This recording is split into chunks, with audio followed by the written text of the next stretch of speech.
JBN, we keep you informed. Man shot dead, another injured in San Tomas robbery attempt. The San Tomas police are probing an early evening shooting at a barren prospect, which left one man dead and another hospitalized. The police believe that robbery was the motive for the shooting. The deceased has been identified as 42-year-old Jermaine Bailey, otherwise called Bird of Prospect. It is reported that about 7:30 Saturday evening, a gunman entered the bar and opened fire, hitting Bailey and the other man. The gunman then reportedly opened fire at another who turned out to be a plainclothes policeman. A shootout then ensued. The gunman reportedly escaped in a waiting motor vehicle. The injured men were taken to the hospital, where Bailey succumbed to his injuries while the other man was admitted. Assault rifle recovered in Olympic Gardens, St. Andrew. A rifle was seized by a joint police military team during an operation in Olympic Way, Olympic Gardens, St. Andrew.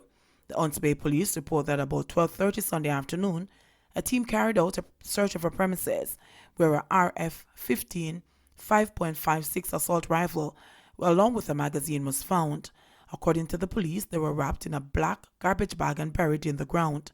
No arrest was made in connection with the seizure. Motorcyclists under close police watch in Manchester. Police here are concerned about the increase in murders, robberies and accidents resulting from the use of motorcycles.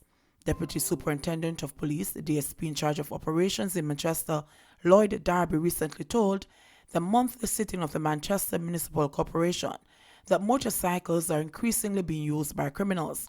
The use of motorcycles in the committal of crimes is causing a lot of concern for the police in the parish, and that includes crimes such as robberies and murders. We also realize that there's been an increase in the number of motorcycles being stolen in the parish. Motorcycles have become prime targets for robberies, and that is of concern to the police, said DSP Darby. Darby added that the police have increased their seizure of motorcycles. For the past 2 weeks prior to the meeting, the Manchester police have embarked on a drive to seize motorcycles and prosecute for road traffic offences. We have had 54 seizures across the division over the past 2 weeks, informed Darby. He also pointed to the road fatalities in the parish since the start of the year, up to October 10. We have had 23 fatalities resulting from accidents, and from this figure, 9 motorcyclists have been killed and 1 pillion passenger, said Darby. Family eyes legal action as teacher battles in hospital after dog attack.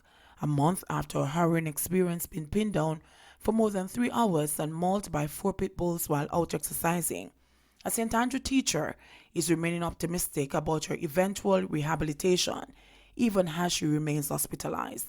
When she spoke from her bedside last week, the educator was in good spirits despite the tough road to recovery ahead, as apart from the physical scars, she will have to relearn routine functions such as walking. As she battles repeated infections caused from the dog bites all over her body, mostly to her upper body and lower limbs, the family, though not bitter with the owner of the dogs, is pursuing legal action. In an interview, the woman's daughter, Tamisha Sherwood, who is a medical doctor, struggled through recalling the first sight of her diabetic mother's wounds in hospital. When the doctors started taking off the bandages to assess the wounds after she was transferred, I started crying because they were very large and deep holes. I could see tendons, muscles, and blood vessels. I realized also that the left ear was gone. It was very, very awful and overwhelming. Right now, she cannot do much with the right arm because of the damage to the tendon, Sherwood said. While in hospital, she developed complications caused by infection in the left knee. I don't think she'll be leaving hospital for now because she's diabetic and may have diabetic seizures. She's battling infection of the wounds and infection of the left ear. Sherwood further said, adding that her mother has already undergone 2 surgeries to that knee. Pain prevents her from getting out of bed. Since the left knee got infected, she has not been able to walk. She said that an outpouring of support and prayers have been helping the family to go through the hard recovery process. I've been getting a lot of support from the Jamaica Teachers Association, JTA President Howin Speed, and other teachers. A lot of schools have been giving donations in cash and kind. The St. Richard's family, including the Parent Teachers Association, has been very supportive. We have been getting a lot of prayers, and this is what helps to carry the family on strong, Sherwood said. According to her, the neighbor who owns the dog and was at times her mother's exercise partner has been very remorseful over the incident. Exercising is our friendly relationship started between them, the daughter said. She revealed that the man has visited her mother a few times in hospital and is usually very tearful and sorry. As such, she says the family efforts to seek legal redress is not a personal attack on the dog's owner. We want compensation. We have hired a lawyer. Being a legal case, we cannot accept money from the owner of the dogs. He, however, has given mommy a gift basket, Sherwood said. The message is that we must be more responsible citizens. If you have dangerous animals, you need to make sure you contain them so they don't pose a risk to people. It is not like he intentionally set the dogs on her, but at the same time he has to be accountable. Because if you have dogs like those, you have to make sure that you secure them. I understand that if you're going away and you want to secure your property, you can't chain the dogs, but at least make sure that the fencing or the gate is secure so that they can't leave the compound, she added.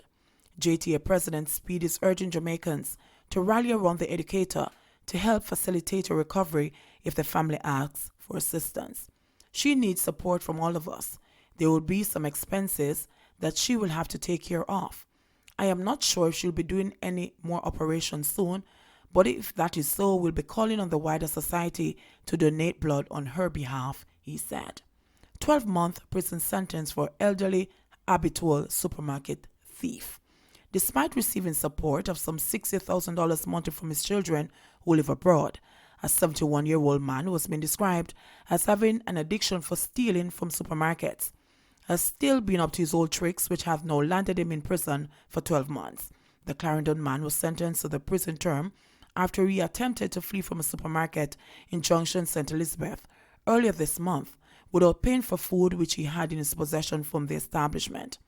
Guy Lennox of Maypen, the Clarendon capital, pleaded guilty to the larceny charge that was subsequently laid against him and did not waste the court's time. He was done for sentencing on Friday in the St. Elizabeth Parish Court, and then came some harsh realities about his life. The allegations against him were that on Tuesday, October 1, he was seen removing several items from the supermarket in Junction. He was then seen attempting to make a hasty retreat from the establishment, but was accosted by a security guard. The items in his possession reportedly valued slightly over $5,000. The police were summoned, and Lennox was arrested and charged. At the sentencing hearing, it was revealed in his social inquiry report that he had no reason to be stealing, as he received approximately $60,000 monthly in financial support from his children overseas. Additionally, over the past 18 years, he has tallied 18 convictions for similar offences, spanning 6 parishes, including Manchester and Clarendon. SOE detention powers could be challenged in court. The president of the Cornwall Bar Association, CBA, is suggesting that sections of the Emergency Powers Act may need to be challenged in the Constitutional Court in order to bring an end to questionable detention practices under the states of emergency SOEs. What might be required is for the statute to be challenged before the Constitutional Court to have aspects of it struck down, CBA President Lambert Johnson said in an interview last Friday.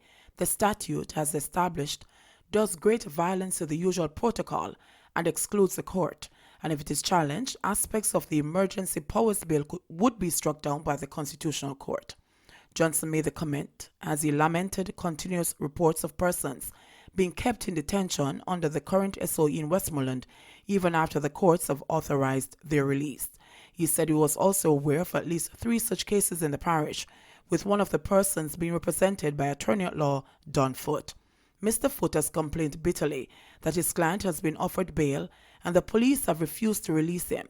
And Mr. Foote is making a civil claim for false imprisonment, said Johnson. I know of 2 other cases in Westmoreland where persons were in custody for more than 12 months. The matters went to the circuit court and the judge offered them bail. And the day that the person took up their bail, the police took them into custody under the SOE. The attorney added that there were no such reports in Anova or St. James, which, along with Westmoreland, are under the 3 parish SOE in the western end of the island. We have gotten no reports from the other western parishes, so Westmoreland seems to be the only parish with that affliction at this time. It's very concerning, and I don't know the authorities' reason for doing so, but how is it that persons can be held under the SOE when they were in custody for more than a year, asked Johnson. The SOE in St. James, Andover and Westmoreland was declared on April 30 and following extensions is now set to end on January 27, 2020. Up to October 8, some 1,894 persons had been detained under the SOE in the three parishes. Approximately 90 were in custody last week. JBN, we keep you informed. Please remember to like, subscribe, share, leave us a comment, and click the notification bell to receive our daily news items.